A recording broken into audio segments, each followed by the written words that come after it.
Many years ago when we launched XM, a lot of people thought, why do we need 100 channels of satellite radio? I mean, we already have that kind of thing happening on cable TV, and America doesn't need more vanilla radio. And our thought was, wait, no. XM radio is going to be revolutionary. It's going to do to FM what FM did to AM. It's going to creatively take the whole thing to the next level. These channels are going to be organic. These channels are going to be magical. It's not going to be vanilla radio. And the best way to illustrate this was to put it in the context of a chart so people could sort of see what we're all about. And that's what this chart is all about. It illustrates the diversity of the XM platform. And the way to look at this is up here we have culturally sophisticated people. Now these people aren't necessarily brilliant, but they're just aware of what's going on. They know that so-and-so is going on tour. They know about movies. They know about technology. They just know what's going on culturally. And down here you have culturally non-sophisticated people. And again, these people aren't stupid. They're just not in touch with what's happening culturally. Then over here you get the digital generation. These people, if you gave them an album cover, they wouldn't know what to do with it. You give them a turntable, they'll look at you weird. They're totally into the whole digital mindset. Over here, you get the analog generation. These people, download, what's that? That's something my kids do. You look at all of our channels, and they all fit into these different zones. And first example might be the digital generation that's very culturally sophisticated. These channels are like Ethel and Fred and XMU. And the goal is for these channels to be very sick, but in kind of a Saturday Night Live kind of way. They're also sort of dark, not negative, but you'll never hear one of the DJs going, "Hey, beautiful morning, everybody, rise and shine." Edgy. This is not the place you'll hear, "Great, in-office listening with all your favorites." It's none of that. It's definitely edgier approach. You can't trick these people, and radio goes over the top to try to trick people. The best music. That's complete bullshit. Those people say, no, it's not. The best music is in my collection. Or the most music. It's lies. You can't trick these people by marketing how great you are. You just kind of got to do it, and if they think you're great, cool. But you can't trick them into it. They're also very plugged in, meaning they just know what's going on. If Pearl Jam's out on the road or some bass player ODs, they know all about it. They're just plugged into what's going on. And probably most importantly, their music tastes are being formulated. Historically, before you're 16, you go through different musical tastes every 6 months. If you're a girl, whoever's cute that month. If you're a guy, who's ever kind of cool that month. But between 16 and 20, these are what I like to call the musical asshole years, where everybody's a musical asshole, meaning if you don't like it, it sucks. Totally opinionated. So again, these channels tend to be, aimed at people late teens, early and mid-20s, who again, part of the digital generation, and tend to be kind of sophisticated as far as culture goes. Now you move over here, and you get the analog generation that's culturally sophisticated, and this is where fine-tuning is, this is where Deep Tracks is, this is where some of our jazz channels are. These channels tend to be very cerebral, very heady. They're game-free, meaning they would be insulted if one of these channels gave away a Van Morrison CD to the ninth caller. They'd go, whoa, whoa, whoa.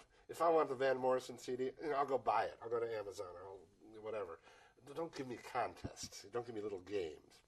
They're also musical explorers. They want to be taken to the next level musically. They want to learn about music and explore different genres. They like smart radio. A lot of these people only listen to public radio and news and talk because there's nothing on the terrestrial radio dial that's challenging. They listen environmentally. The cliche would be glass of Chardonnay by the fireplace, listen to smooth jazz. These people do not crank it up to 11. Enya. That doesn't happen. And their musical tastes are formulated. You can't play them the new hip-hop thing or some new cutting-edge alternative music and expect them to get it. They won't.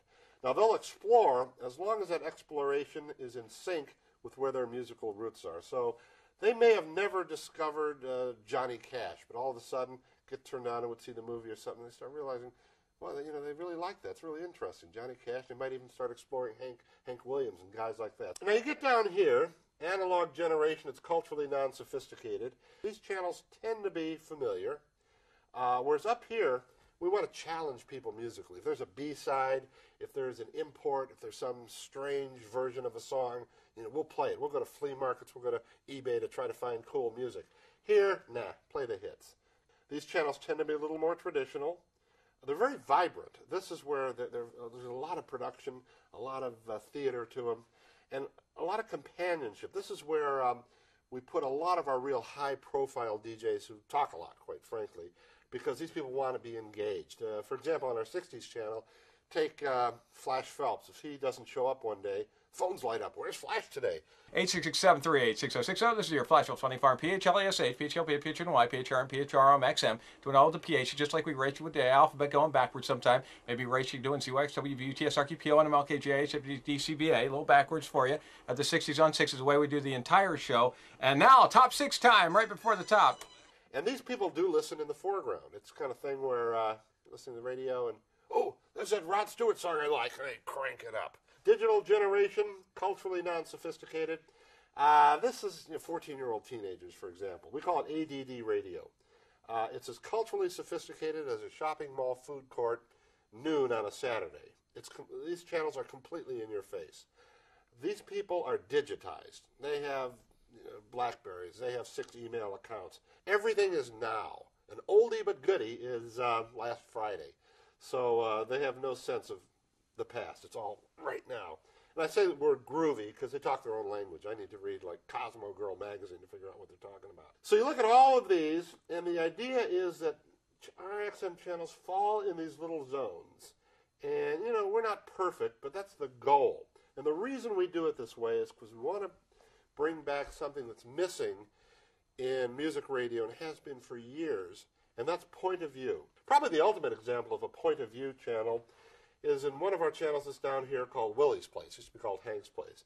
This is really, by design, the first right-wing, flag-waving, red state, all-American radio station ever created.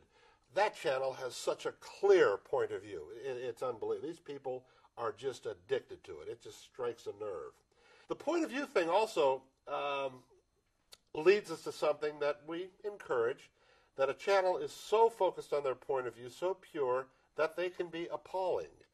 For example, if one of our listeners to, say, Ethel or Raw listens to Willie's Place, they might go, what kind of moron listens to that shit? The Willie's Place listener might listen to Raw or Ethel and go, well, that's the problem with our country today, all that hop-hip music and heavy metal and all that garbage. Another thing that's important is authenticity. We just don't hire generic people for the channels that are interchangeable, but experts. Authenticity, very important. Over the top, the factor. Everything is bigger, better, badder, or if it's supposed to be, softer, more ethereal, or whatever. And the bottom line of the whole thing is we want fans, not listeners. If one of our program directors defines his audience as 25 to 34 females, where they say, no, that's bad.